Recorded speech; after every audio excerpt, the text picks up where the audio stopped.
رد حضرتك على هذه المسألة. هم بيقولوا ان في شكوك ولا هم مسلمين بنزاهة العملية الانتخابية؟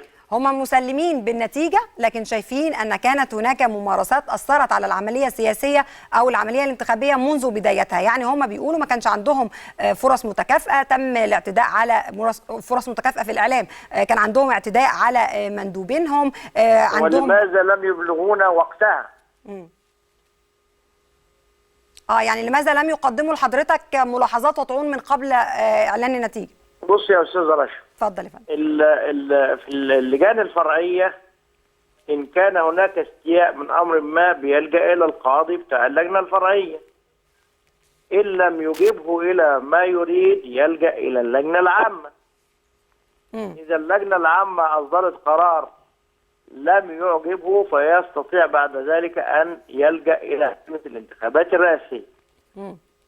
هذه المراحل الثلاثة لم يلجأوا إلينا إلا في القليل النادر، عشان ما أقولش ما لجوش خالص، لا هم لجأوا في بعض الأمور البسيطة التي تضرروا منها، ومنها مد المهلة أو اليوم الثالث تحديدا، وأورد على اللجنة وأصدرت اللجنة قرارا ثم طعنوا في هذا القرار أيضا أمام اللجنة.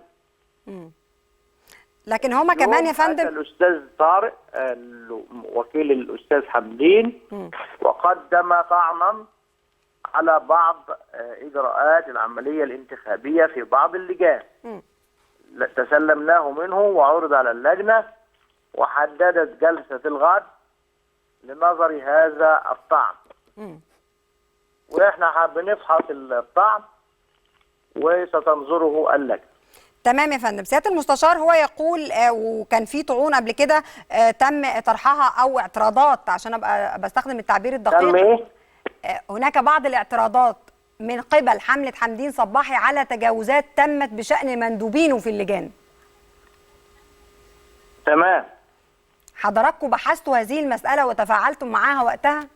المندوبين المفروض لما حد يمنعهم حد بيخسرنا او بيخسر اللجنة العامة. تمام. ما اخترنا به تم اتخاذ الإجراء المناسب فيه. فيما عدا ذلك، وكانت قليلة يعني، فيما عدا ذلك لم نعلم عنه شيئا ولم يخترنا به أحد. وما تم اختار حضراتكم به تم بحثه في وقتها؟ طبعا.